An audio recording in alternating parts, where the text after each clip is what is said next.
Welcome to Haunt Weekly.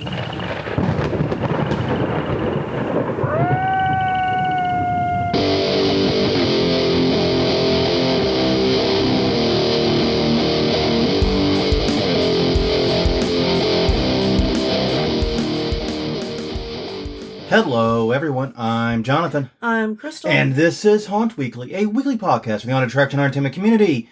Whether you're an actor, owner, or just plain aficionado, we aim to be a podcast for you. And yeah, it's been a rough week around here. It has. I'm not even going to pretend it hasn't been. The illness that took me down yesterday, last week rather. Yeah. And made us late getting that one up. We'd recorded on time. Right. But we're not able to get it posted on time. That is still lingering. It's still impacting me somewhat, though I'm not as bad as I was. And it's also now taken Ellie down. And we're hoping it doesn't get Crystal. Yeah. Because she's last man standing right now, so to speak. Yeah. Sole survivor. Yeah, either that or I brought it home and it mutated in you. Do you know? And you are the one that works at the goddamn germ factory, so... I do. I work out of the house. You work at a university to boot, so you get the, Now, granted... You get the specialized germs. I do, but... In addition to that, with the yarn store opening last week, you shook like 100 hands. Well, and we were all in tight confines with like over 100 people. Yeah, exactly. So it may not have been me exclusively. Yeah, maybe not. I don't know. It's an interesting question. Yeah. If we solve that mystery, we'll be sure to let you know. You can find out at hauntweekly.com, Haunt Weekly on Twitter, Haunt Weekly on Facebook, and youtube.com/hauntweekly. It's a YouTube channel. It's a great way to get caught up on past episodes. You can also catch us on Apple Podcasts, Google Play, Stitcher, Spotify, wherever. We don't really care. Mm-hmm. Podcasts are available. Now, every week we bring to you a question of the week. It's just that some weeks I goof up and forget to put the discussion point online. Yes. So last week's question of the week never got its deserved post. And it was a good question. Right. Last week's question of the week was, how have skills learned in haunting helped you in your regular life? Yes. We never posted it, so we don't have much in the way of answers on that. Yeah. So here's my plan. Since my screw up.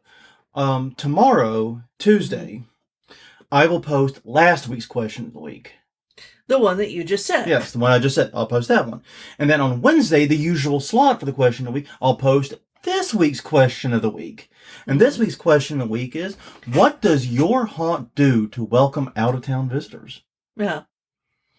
I think this is a great idea for a topic. I'm very curious what you do. Once again, hauntweekly.com, Haunt Weekly on Twitter, Haunt Weekly on Facebook, and youtube.com/hauntweekly. Let us know your thoughts on that. So Tuesday, previous question. Wednesday, that question. Yeah. Capiche? Yeah. Good? And if you aren't an owner, have you seen something that haunts have done that you would like to see implemented more widespread? Yeah, we're going to be talking about some of our ideas and things that we've seen in our trips that have really been helpful. Yeah. But we ain't seen everything. No. So let us know what we missed. And there are some ideas here that we would like to see also. Yeah. We're going to be talking about that in just a minute. But the next thing on our to-do list is we got to do conference reminders. Mm-hmm. And so I will kick it off if you wish. Okay. Coming up, January 10th through the 12th in Las Vegas, Nevada. It's a Halloween and Party Expo at the Mirage. Hundreds of vendors. You must be a qualified buyer to attend this. It is not open to the public. It is most typically attended by stores and places that are going to buy costumes and haunty things in bulk, specifically. It was previously attached to HauntCon for a time, but is now a separate show and is purely just a trade show. But if you are able to go and interested, it is HalloweenPartyExpo.com for more details. Okay, then February 2nd through the 5th, it's Transworld's Halloween and Attraction Show in St. Louis, Missouri. It will be at the America Center. It features a pre-show bus tour party at the City Museum. Also hosts a Christmas show. It's the Big Daddy. It's the big dog. Y'all know what's going on there. You don't need us. HAASHOW. Show. .com. Show. Okay, I'm never going to let that go. I know. And after that, March 24th through the 26th in Owensboro, Kentucky, it's Fear Expo Live at the Owensboro Convention Center. Free admission. Just getting that out there. It's free admission. It is also not open to the public. Here you don't have to be a qualified buyer. You've just got to be haunter, a member of the press, or something else. They approve the guest list basically. But this is where HauntCon now is. It's partnered with HauntCon. HauntCon is doing the educational bits. Fear Expo Live is doing more of the trade showy bits. You can learn more at fearexpolive.com. Yeah, see if you're one of the people that can go. All right. And then you were going to change this. Yes, I was. April 29th and 30th is the Spooky Swap Meet in Los Angeles, California at the Heritage Square Museum. A great place to purchase gently loved items and gifts. Yes, indeed. Including costumes and decor. Created by the co-founder of Midsummer Scream. SpookySwapMeet.com for more info. And knowing what I know about the haunt scene in and around the LA area in California, this has got to be lit. Yeah, well, and I looked at pictures from what people bought last year. And yeah, I would go to this if I were close. Yeah, because we've heard. In fact, I may recruit one of our friends that lives close to there and say, "Hey, can you do a little, Yeah. Can you see if you can find me anything cool? Yeah, but basically, like we know from talking to multiple people there that like the home haunt scene in LA is super lit, super great. Yeah. And part of that's because the pro haunt scene, most people don't seem too fond of it, from what I've heard. Yeah. But the home haunt scene supposedly lit, so a swap meet of those home haunters, shit, yeah, sign me up. Mm-hmm. Right? I am. What's up? Oh. But yeah, so yeah, that is it for conference reminders right now. That gets us far enough out in the future. What the hell did we do for our haunt? Well, we finally technically got the rest of the display down. Yeah. Still not all of the front yard. No, it's still like strewn about, but it's no longer standing. And in our defense, I mean, it has been. Normally, we do this in like a week. Yeah. But the thing is, we had the yarn store opening, which we talked about all those past episodes. Then we have had a run of really weird weather. Weird weather and illness that we've been fighting. And then illnesses have been ping-ponging around the house. And a lot of this stuff really does require two reasonably healthy people. Yeah. Exactly. And we've just not had that. So, yeah, we finally got the display down. We're still figuring out the organization. We actually looked into the suggestion we got of Christmas tree bags. Mm-hmm. And when we can find them that are affordably priced. Yeah. They look like they'll be a good solution. And here's the thing. We checked it out at Lowe's, and that was stupid in hindsight. Mm-hmm. Because I don't know if it's our Lowe's or if it's every Lowe's. Mm-hmm. But the prices at Lowe's are double what it is just about anywhere else, online or off. Yeah. And that we saw this firsthand when we were looking for shelves for the yarn store. Mm-hmm. Those 6-foot wire shelves, like you see them in every kitchen. The wire shelving units. Yeah. That you've said are super easy to put together. I've never done one, so I'm curious. But we were looking at it, we found one that fit, and then we compared the price and found that they were wanting $103 for something that's $55 anywhere else on the planet. Yeah. Like literally across the parking lot in Walmart. Yeah, exactly. Like it's nuts. So maybe it was just Lowe's was stupid expensive. Maybe when we go to Walmart, eventually we will, after we feel a little better, we'll check for Christmas tree bags there. Yeah. That sounds like a plan. Yeah. Probably should have seen if we could put those in the order and just have them delivered. There was a lot of smart things we didn't do because of illness in this house. Let's just be honest. No one is operating at 1,000% brain capacity. Mm-hmm. So yes. But anyways, this week we wanted to talk about traveling. Mm-hmm. This is a fun topic for us because, as you guys know, if you've been listening to us long or short or medium time, you know that once a year, if we are able to, we plan a haunt trip that is somewhere afield. This year, we kept it kind of close to home. We did Mobile, the Mobile area, so about 2 hours away. But we've done previous trips to Houston, to Atlanta, Chicago, St. Louis. Mm-hmm. So yeah, we have made a lot of trips afield, so to speak, and we look forward to doing them. But here's the thing. It's become very clear to us in these travels that haunts assume every customer is local. Yeah, exactly. They assume that you know where you are, you know where they are. You know what they're about. You know what they're about. Yeah, and that's not always the case. No, it is not. That's not even true for our little home haunt, you know? Yeah, I mean, if we get to people, I think we had someone one year, they didn't come specifically just for us, Right. but we were part of the reason they came here. Yeah. They came from fucking London. Yeah, exactly. I mean, obviously they didn't fly from London to New Orleans just to see our 2-minute home haunt. No. I know this. Obviously, the fact we were in New Orleans and there was tons of other great shit to do was a great selling point. But we were on the list of shit they wanted to do. Yeah. Which is just nuts to me. It is. It's insane. It is absolutely batshit insane, but it is so cool. So we've been thinking and looking back on some of our past travels, and thinking what can haunts do to help people like us. And here's the thing we kept hitting, was when we came up with these ideas for ways to help out-of-town, out-of-state customers, we kept running into things that I think local customers would really enjoy too. Yeah, and even locals and, like, just outside of your neighborhood. Yeah. Because, like, I don't know all the parts of New Orleans. No. I live in New Orleans. I don't know all the parts. And like we were just talking about as we were working on this, the mortuary is in New Orleans.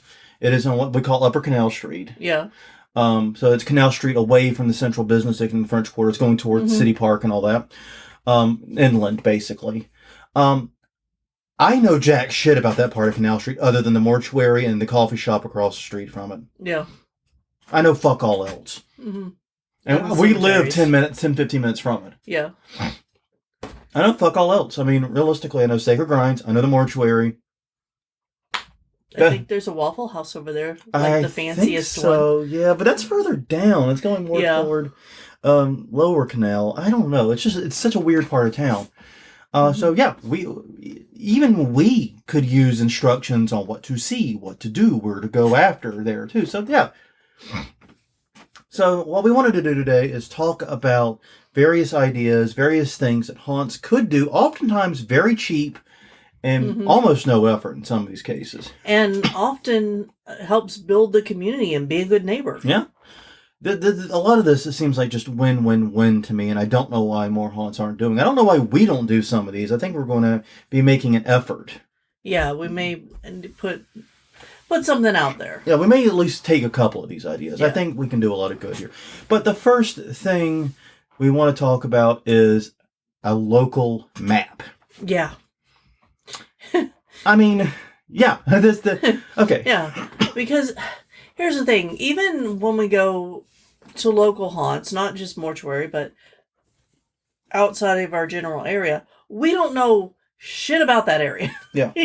Like, we visited several that were outside of the city that we'd never been to before this year.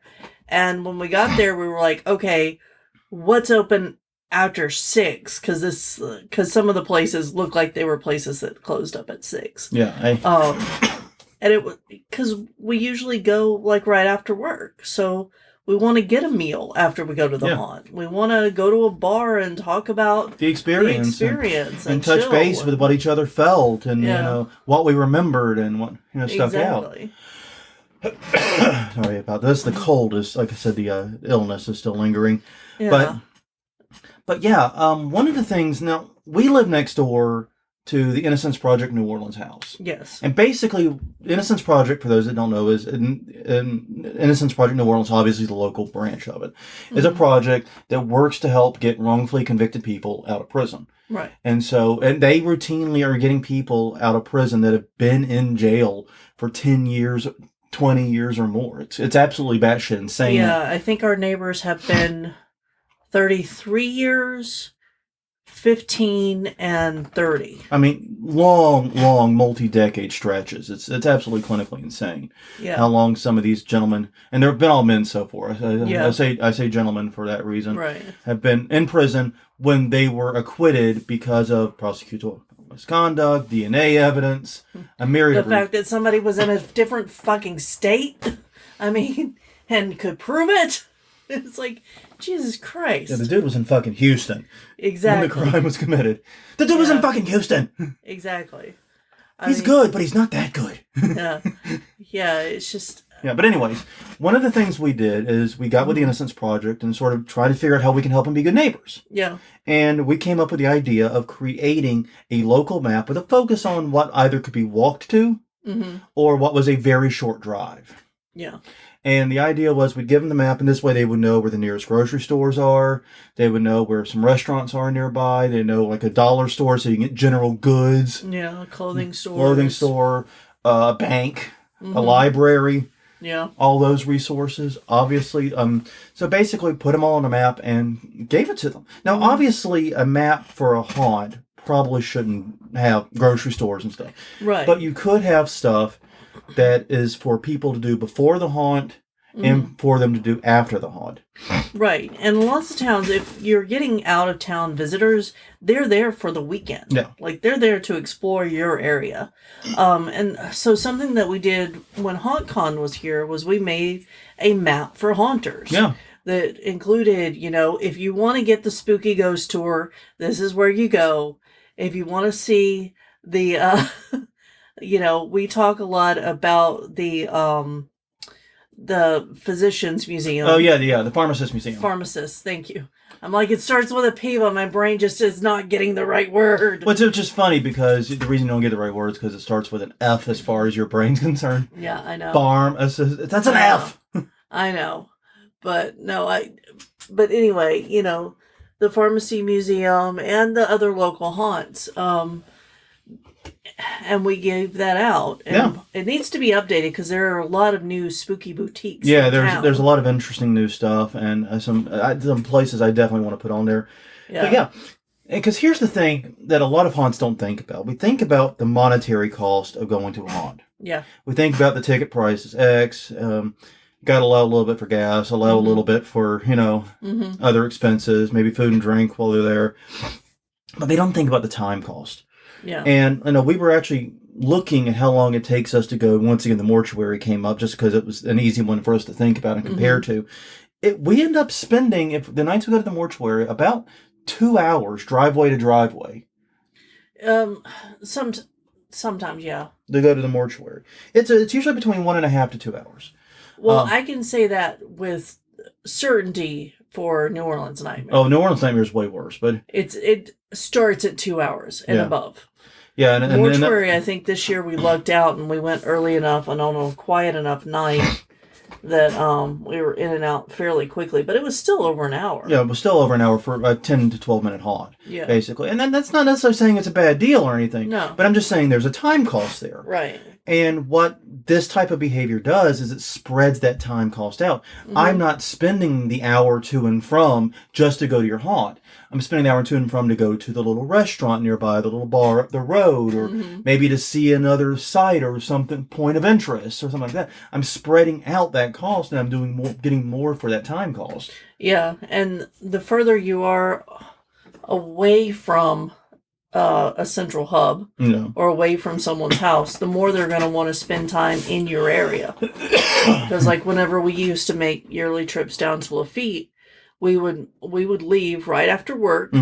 We would get in the area by 6:30ish because it was about an hour and a half away. And then we would get dinner and we would see if anything else was going on, and then we would go to the haunt. Yeah. I remember one year we got dinner. And we ended up swinging by like a pumpkin patch type thing for a bit that was nearby. It was close to the firehouse. So obviously they were doing a little team up there. But that was cool. I mean, I'm not much of a pumpkin guy, but it was cool. But yeah, making a map that shows other points of interest, other things to do is, I think, a no-brainer. Not just for local, for out-of-town people, but also for locals. Yeah, and also if you have those ghost tours in your town, and you're in a historical building, why not partner up with them and say, hey, take the tour by our haunt. Tell them that this is the history of the haunt, the actual haunted history kind of thing. Yeah. And make a partnership where they get a few bucks off of everybody they send to you. Yeah. Something like that.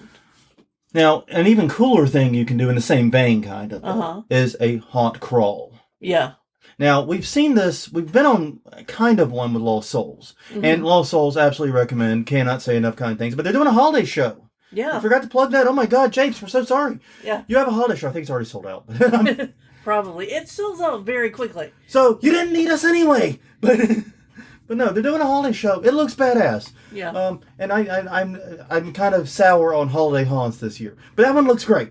But anyways, no, the haunt crawl idea is where you basically, if you are in an area where there's easy access to a lot of haunts, basically team up and make it so that it is easy to hit 2, 3, 4 haunts, whatever, in one night. Yeah.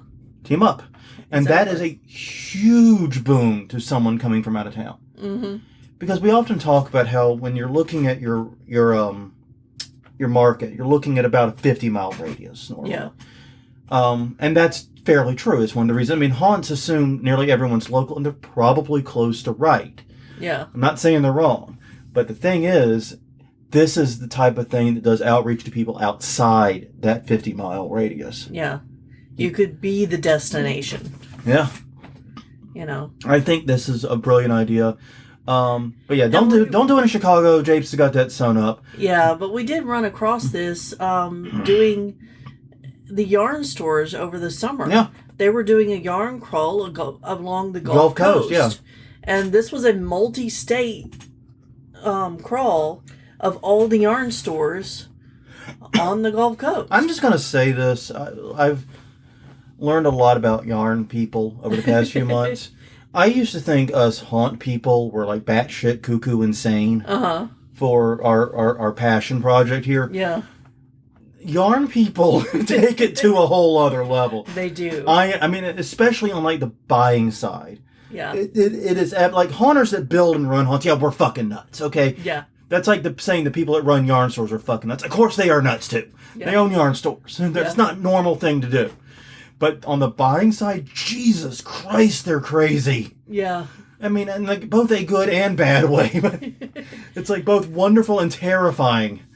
Yeah. But I mean, so for a lot of the things, like you could create a resources page and do things like put all of the other links to other haunts. Well, and I know here locally they still do the Haunted House VIP thing. Yeah, they do. Which is where if you full price ticket at any haunt, you get a card that gets you upgraded to VIP at the other two. Mm-hmm. It's Mortuary, 13th Gate, and Rise, I think, are the 3 that participate. Exactly. And they're right. They're not competitors with one another. Right. In fact, they're so far apart, they're about an hour from each other as a triangle type thing. Exactly. That you can only realistically do 2 in a night if you push it. Yeah, well, that is... I don't know which 2 you'd be able to do in a night because Rise has grown up so much. Yeah, Rise is nuts. It used to be that we would do Rise and 13th Gate when it was just the big house. Yeah, together. It was actually pretty easy to do that because you would go up to Rise, catch them as they open, be done about 8 probably, take I-12 straight into Baton Rouge. You're right there near the 13th Gate when you dead end into the city. Pop in. Yeah. Can't do that anymore. Now Rise is full of fucking attractions. Yeah. And also consider putting a link to your local municipality's welcome center. Yeah. Because they're going to have all of the events and stuff too that are going on in town. Yeah. That's a good idea. Also, local advertising. Mm-hmm. This is a big one. And you've said it yourself. One of our favorite haunt experiences of all time was Waterloo Sportsman Club. Yeah. I didn't learn shit about them online. And I looked. I don't know what was up with that. I looked. I didn't find anything. But you know where we did fucking find them? On a printed orange flyer in a costume shop in Belleville. Yeah, exactly. Illinois. Which was like 45 minutes away from their home. Oh, yeah. It was a long distance away. But it was a good partnership. It was a good cooperative effort between them. A lot of that, and if you live in a town that's a touristy town like we do, get your shit in the visitor centers. Yeah. Get your shit in the hotels. Get it everywhere you can. All the tour companies. Yeah, everywhere. And I just totally lost my train of thought. Well, the main thing is you want to be in front of the same eyes as every other tourist attraction. And because, hey, you might not see yourself as a tourist attraction, but you could be. Yeah, and this is even if you're outside of the city limits. I mean, if you live near a metropolis that's a destination city or a tourist area, then put it there. Like, work with them. Because you might be the only game in around. And we always seem to do this. I don't think we've had a season yet where we haven't found an extra haunt. Yeah, just ran into it. Yeah, the exception maybe being Chicago because we that weren't was- looking at all. No, that was because it was planned. That doesn't count because we weren't running the ship. Exactly. We were not driving the We bus. were very happy to not be running the ship, by the way. Yeah. We were in the very capable hands of Japes. And I do recommend it. But no, we, when we were doing, but like Atlanta, we found Freaks of Fear. Exactly. Had no idea about them. No. They got tacked on literally as we were passing by them, pretty much. Yeah, and we were on our way to somewhere else, and they told us about another haunt. Mm-hmm. This is how this works, is word of mouth. Because if you find out that somebody is at your haunt that's from out of town, especially if they're from like 2 or 3 towns over, they want to do everything haunty. Mm-hmm. Like, yeah, they want to fill those evenings as tight as they can. Yeah. Trust me. But yeah, get your eyes, get your name, get your product in front of as many tourists as possible. Don't limit yourself to just doing local advertising. Get out there, get in front of tourists too if you're in a tourist area. I do not know why you would not do that. But I honestly do not see our local haunts doing a whole lot of that. One idea that you had, and I don't know how well this one works for most haunts. Right. But as you put it, the Jim Warfield experience. Yes. Because here's what happened. I mean, we went to Ravens Grin Inn about 5 years ago, was it? Probably closer to 7. There There were 2 pandemic years. Yeah. So. You can actually look up when we did it. We recorded an episode with him, Jim Warfield. It was a while ago. It was a long time. I think we were still in single digits at the time. But anyways, we went to Ravens Grin Inn on a random Tuesday in the middle of summer. Yeah. We were the only people there. Now, everyone's tour of Ravens Grin Inn is different. But he knew that there was no way in hell we were all the way from New Orleans that we were going to make it back anytime. So we literally split the nation in half to get to him, pretty much, Yeah. He's in Upper Illinois. But so he actually made our tour take about 3 hours. Yeah. That's not an exaggeration. And he told us that he was, showing us extra things because most people wouldn't get to see all the parts of the house. Yeah, they get to see one path or the other, or one room or the other, or get told one story or another variation. And that way, if you come through a second or third time, there's some new stuff each time. Yeah. Yeah, we didn't have that luxury of a second or third visit, and he knew that. And so, if you do have a visit that varies from customer to customer, try to offer a way that someone who is out of town and has no access to that second or third visit, right, a way for them to access the entirety of your haunt. Maybe just a immediate bounce back front of the line kind of thing. Buy the bounce back ticket when you get in line, and when you come out, you go straight into the VIP. second... Yeah, exactly. Yeah, that could work. But basically, for most customers that are local, you can kind of do that thing where you have different things they do each time. Some things stay the same, some change. And some haunts are actually really getting into this to try to create some repeat business. Right. And I think that's a cool idea. But for out-of-town customers, that's kind of robbery. Yeah. Yeah. Oh, we always feel like, should we split up? And swap notes? Yeah, exactly. How long before we get back together? Because that happened on the Atlanta trip. Yeah. We were sent 2 different directions. You went into tunnels, and I was led around.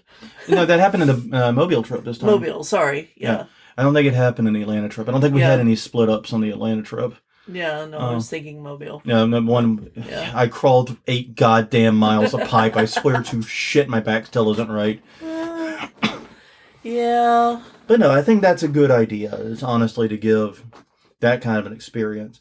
Another idea that's kind of in the same vein, we were talking about the upgrade to VIP on Bounce Back. Yeah. Out-of-state IDs. Yeah. I think could be an interesting thing. Show your out-of-state ID, get a free VIP upgrade or a discounted one. Yeah, exactly. That would be nice. That would be welcoming. And here's the reason for it. If they are genuinely visiting from out of state, and I know some people have out-of-state IDs and they actually do live in the state. This is actually a really common thing in New Orleans because there's no one enforcing these fucking laws. Right. I mean, ain't nobody got fucking license plates and shit either. So, anyway, it's neither here nor there. But basically, if someone is visiting from out of state or from really far away, they are almost certainly trying to hit as many haunts as they can. And one of the things they don't want to do and really can't afford to do is wait in line. Mm-hmm. So an out-of-state ID earning a discounted or even free VIP upgrade helps make that process so much more smooth. Yeah. And, people buy into it. Even if, like, some of you are opening up for Christmas haunts. Yeah. Some people are going to visit their families for Christmas stuff, and holiday season stuff. They may be haunters. They may not have been able to get to you during the regular season, but they're in town. Yeah. But they only have a small window of time because of family obligations. Yeah. So this is something, because that is one of the things to think about when you're dealing with people from out of town. They are inevitably much more hurried. I know when we're on our out-of-town trips, the pace and the cadence we keep up on those trips is much, much faster than when we're visiting local haunts. Oh, yeah.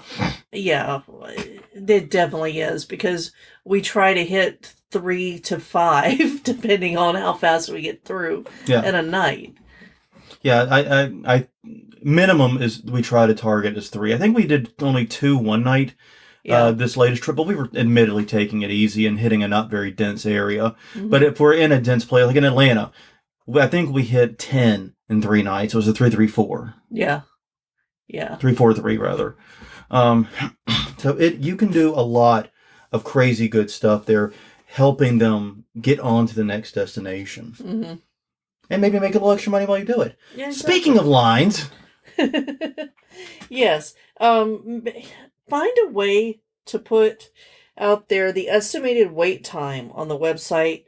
Also make sure that your hours are up, the location, and heavily advertise, your down days. Because you want people there anyway on the slower days. You want more people to be there so that it's not a slow day.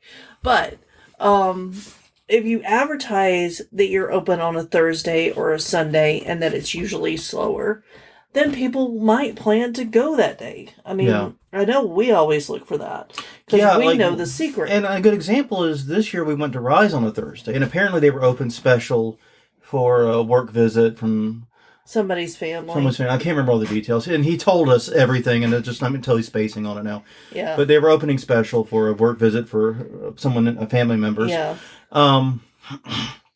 Yeah, it was their first Thursday open ever. And it was not well attended. No, because they didn't advertise it heavily either. No, they didn't promote it. And they were looking at it as a duty to this particular family member. Yeah. They weren't looking at it as a moneymaker, I don't think. Mm-mm. But, advertise your estimated wait times. And here's the thing. You see this at theme parks everywhere you go. Mm-hmm. You'll see signs up saying, estimated wait of 30 minutes at this point. Yeah. Haunt lines should do something. I'm willing to wager if you work front of house, you already have some idea of the time frame we're talking. I know if someone is staying right inside the back part of our queue line, they just got in, I know that they probably have a 10 to 15 minute wait ahead of them. Yeah. Now, this year that wait was cut down because we were cranking them out, but historically it's been a 10 to 15 minute wait at that point. And I know that. Why not promote that, and why not encourage that put that information on the site? If you can automate this process, and have your site update the current wait times, like I'm thinking, and this is a terrible comparison, I admit, but those ER billboards that you see around town saying estimated wait at our local ER is 7 minutes, or whatever, something like that. Exactly. If you can do that, you A, will encourage people to go on off nights. B, you'll sell more VIP because now people will actually see the time they are saving. Yeah, and one of the things that I've seen recently are haunts that are open on Thursdays and Sundays also have a slightly lower price. a lot of the time. Yeah. To encourage people to come out on those slower days. And it's because, like we've talked about 100 times before, your customers standing around in a cattle gate system with nothing to do, they're not being entertained as much as they will be going through the haunt, we hope. They're not making you any more money. Mm-hmm. Nobody's winning. Exactly. I mean, yeah, I guess it's cool that customers are willing to wait an hour or two for you. I guess that is honor, but it also is a bad experience, both for you and for them, and it should be avoided. Yeah. All right. So, yeah, getting that estimated wait time up, getting it. And here's the thing. If you can't automate it, you can still take a guesstimate based upon the online tickets you sold and other variables, what the wait time is likely to peak at. Yeah. You can at least make an educated guess. Exactly. And I bet you could do it pretty goddamn well, too. Yeah. All right. If your town holds big events in the fall, try to get A, on their calendar of the events that are going on, and B, promote their events too, because people who are coming to town for Halloween events will also want to go to your haunt. Yeah. And the flip side of this is that some people will see, oh, there's this huge thing going on. Prices at hotels are going to be higher this week. There's going to be huge crowds. It's not interesting things. I'm not going to be able to get through the lines as fast at the haunts. Parking's going to be a motherfucker. Exactly. I'm going to go one of the other weekends. Yeah, like, and a good example of it working the opposite way, or should have worked the opposite way. When we went to Myrtle Beach, we went unknowingly until we were there on the week of a major country music festival. I have nothing against country music, but Jesus Christ, apparently that festival drawing a lot of people. Yeah, exactly. You could not do anything anywhere near Myrtle Beach itself for the days that festival was going on. No. And if I had that trip to plan over again, I think I would schedule it for the next week. Exactly. Yeah, and that's just one of those things that it'd be really nice to know. And yes, people who are coming to your town are going to look up those events, or try to. Yeah. But if it's all in one place, it's just that much easier. Yeah, I agree. Another thing that you really need to nail is parking. Here's the thing. Your out-of-town visitors are going to be driving and likely driving themselves. Where your local customers might take Uber or Lyft, they might grab a taxi, they might, carpool, they might have other ways of getting there. Or if you're in the heart of the city, they might be able to take public transit. Might be able to take the bus or the subway or something, or the L train or whatnot, depending upon the town. But your out-of-town people are almost certainly going to be driving. Yeah. So take a minute and think about your parking. Is there ample parking on site? If not, are you clearly directing people to it? Once again, don't give directions like everyone knows the streets. Yeah. One of the problems we ran into on the Biloxi trip was trying to find parking for one of the haunts. And it's because they said, oh yeah, parking is on such and such road. Yeah. That doesn't fucking help. No, it doesn't. I don't know Peter from Paul on these roads. Yeah. And even if I were from there, and we've had this problem talking about like the mortuary, if I'm from another neighborhood and rarely venture into this part, I still may not know, and I may be as local as they come. Yeah. Use arrows. Use arrows. Put up signs. If you're going to charge for parking, don't make that a surprise. Oh god, especially if it's cash only. Yeah. Put that on your site. Go back to our pain points episode and list a bitch about all that. Yeah, it's so frustrating when parking is not a smooth process. Like, and like, for example, we know why Netherworld moved. Yeah, exactly. Because their parking situation was fucked. Yeah. It was fucked beyond belief. And the thing is, it shouldn't have been. They were in largely an abandoned series of strip malls at the time. And there was ample parking within walking distance all over the shop. The problem was the owners of that building were deciding to charge not small amounts for using a vacant strip mall parking lot. Yep. And it was a shitty thing to do. And Netherworld had signs all over it saying, we're not responsible for the parking situation. And you know what? They're right. They're not. But they also knew it was enough of a pain point that they fucking moved across the county. So exactly. I don't blame after because it was so funny when we got there, when we were driving there, we're like, I can't imagine why they're moving. This is such a great location. They got such a big spot here. And then now I get it. Yep. Figured it out. Mm-hmm. And it was also in an area of town where there was not a lot open late because we had trouble finding gas after after we left there. Yeah, that was our first stop that night, and we had to go to 2 others that night, and we needed gas before we completed the second leg of the journey. Right. And it was a little rough finding it. Mm-hmm. I agree. So make sure your parking is on point. Make sure if you don't have ample parking on site, that it is very, very well labeled for people who don't know the streets. Mm-hmm.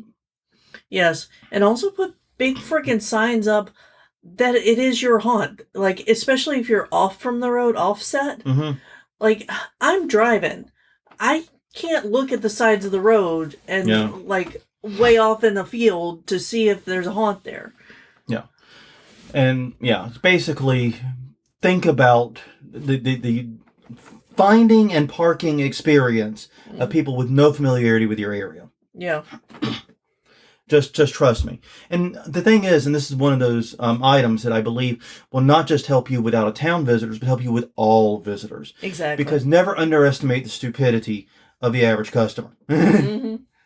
You're never going to lose betting on stupid. So just be ready. This one is admittedly more for me personally. This last one here. Make sure your Google Maps is up to date. Yeah. Hours, locations, links. Check your Google Maps presence. Check it now. Yeah. Seriously. Check it today.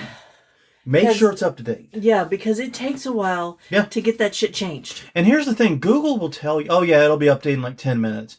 Google sits on a throne of lies, children. Yeah, and Apple Maps is even worse. Oh, Apple Maps can... Yeah. Yeah, I mean, check Apple Maps too. Same reason, obviously.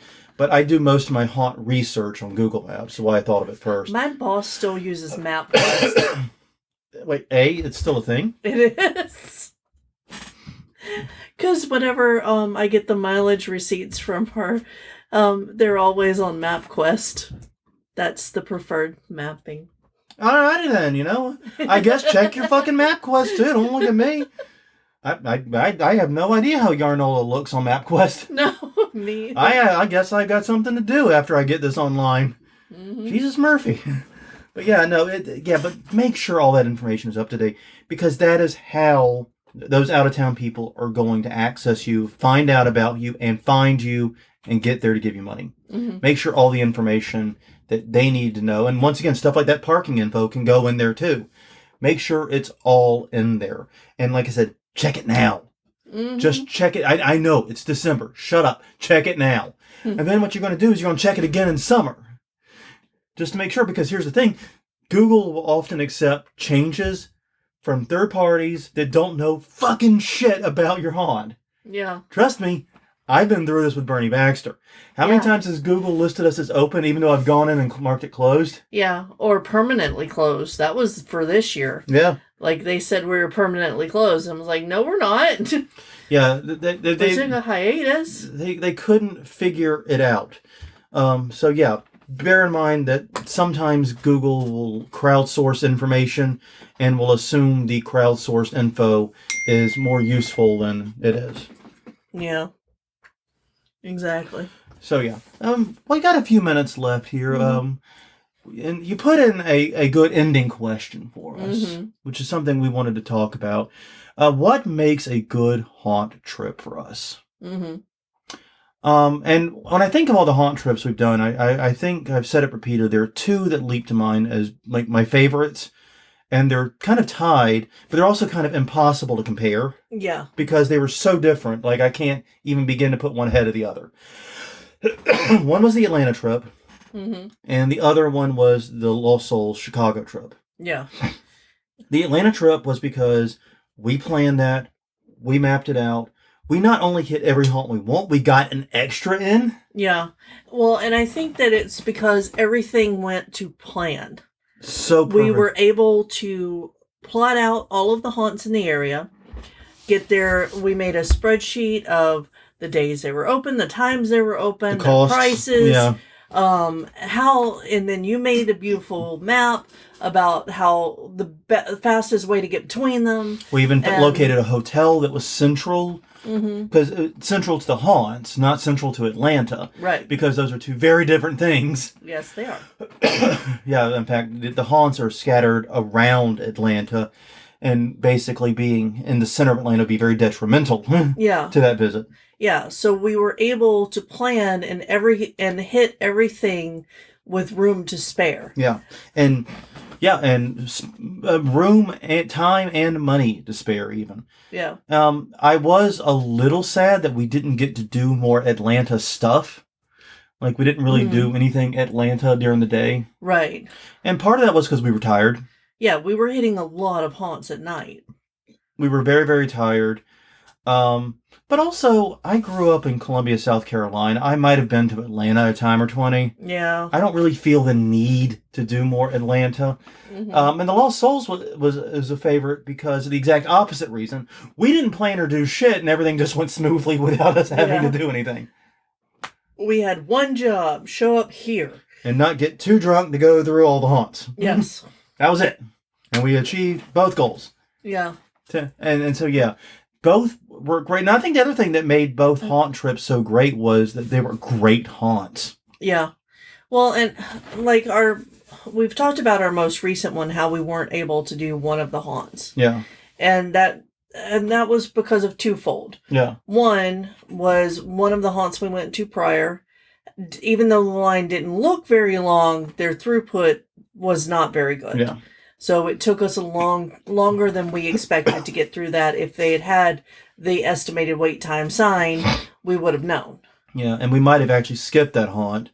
Yeah. But it was also a very long haunt. It was. And then two is that we had trouble finding the place. Like, we were within spitting distance of them for 20 minutes and still unable to actually see them. We kept just going around in circles. Yeah. not missing the turn-in. Yeah. And basically that was it. You had to turn in and go a ways through wilderness before you got there. So, yeah. We had... The Mobile trip, I think, was interesting. I am glad we did it. Yeah. But, we had... And some of it was planning issues on me. Mm-hmm. And some of it was just these haunts were difficult to work with. Mm-hmm. They were very spread out. Yeah, they were. We made the best of what we could. I did the Houston trip. We got to see a lot of haunts. Mm-hmm. I think overall we had a good time, but I walked away with a very a very ill feeling about the Houston haunt scene personally. Yeah, it was successful in that we found everything. Planned, we got everything. The only unexpected thing was a parking issue. What we talked about at the time. So, but I think that's what makes it a successful trip. Isn't necessarily the quality of the haunts, but just that we were able to get to them all, find them easily, and know what we were supposed to do when we got there. Yeah. We didn't spend a lot of time going, what the hell? Yeah. You know? And we didn't spend an excessive amount of time standing in queue lines. We didn't spend any...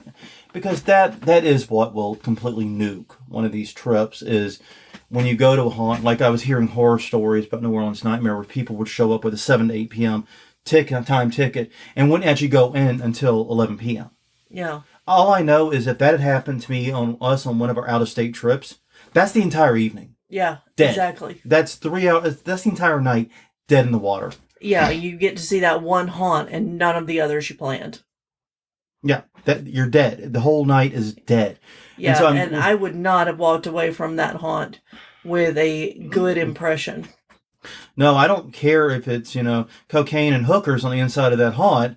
I'm still going to be pissed when I leave. Yeah. Mm-hmm. I don't care what they fucking try to bribe me with that long of a wait when I have a time ticket in particular. Yeah. But anyway, neither here nor there. But yeah, to me, a successful trip is when, like you said, everything goes without a hitch. Yeah. Or only a reasonable amount of hitches. Mm-hmm. We get to visit all the haunts we plan, maybe sneak an extra one in there somewhere. Yeah.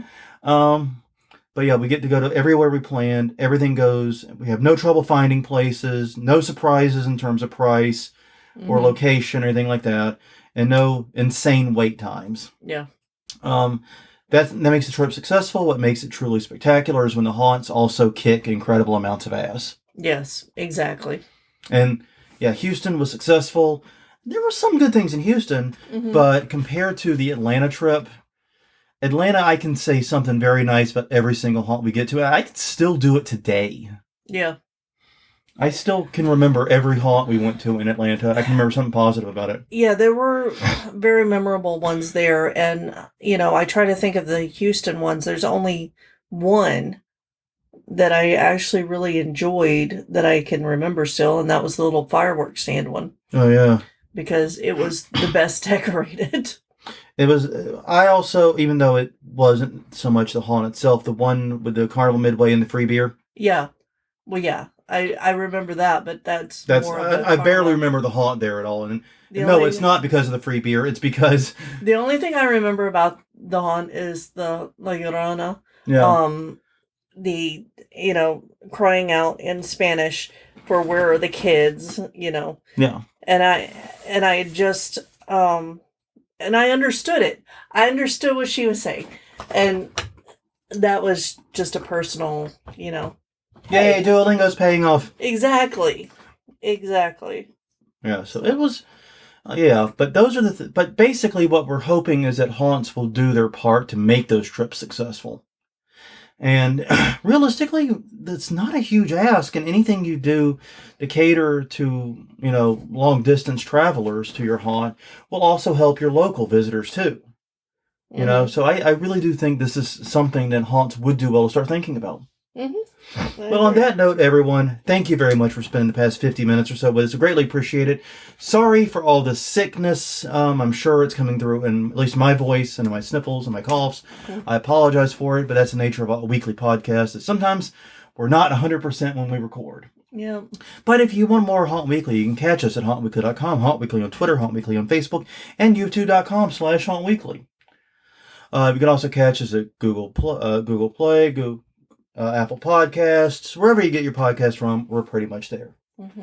But until next time, I'm Jonathan. I'm Crystal. And we will see you all next week with another episode of Haunt Weekly. Talk to you then.